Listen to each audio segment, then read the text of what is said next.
قاوەخانەی کەلتوری بەناونیشانی ڕیفراندۆم و دەرئەنجامەکانی ڕێکی خستبوو. هەڤاڵ مەلابەختیار لێبساوی دەستەی کارگەڕی مەکتەبی سیاسی یەکێتی نیشتیمانی کوردستان بەوردی قسەی لەسەر مێژووی ڕیفراندۆم و خواستی نەتەوەکان کرد و مێژوەکەی بۆ پێش زاین گەڕاندەوە و ڕایگەیاند.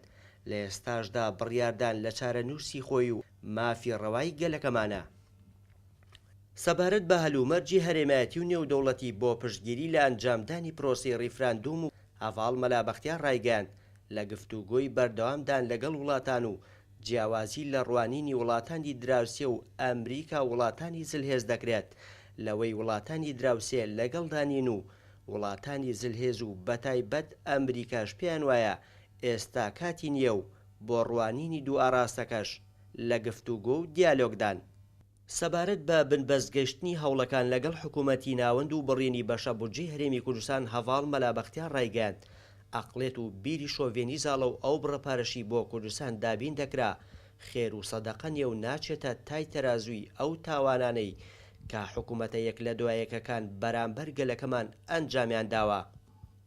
سەبارەت بە شەڕی داعش و گروپە تێرۆریستەکان هەڤاڵ مەلابەختیار ڕایگەیاند هێزی پێشمەرگەی کوردستان توانی شکست بە داعش و گروپە تێرۆریستەکان بێنێت و ئێستا نازناوی پارێزەری ئازادی بە هێزی پێشمەرگەی کوردستان بەخشراوە کە ئەمە دەستکەوتێکی مەزنە.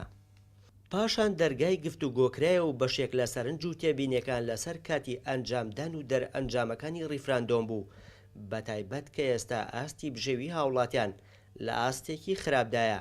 لەو بەرێشەوە هەڤاڵ مەلابەختیار ڕایگەیاند لە هەر کاتێکدا بێت لە بەرچاوگرتن و باشترکردنی ژیانی هاوڵاتیان دەبێت کاری لە پێشینەی حکوومەت بێت و ئومێدی خواست هەموو هێزە سیاسیەکان بەیەک هەڵوێستی و یەک دەنگی بچنە بەردەم ئەو پرۆسە چارەنووسسازە و بۆ ئەوەی ئازادانە گەلەکەمان بڕیار لە چارەنووسی خۆی بدات.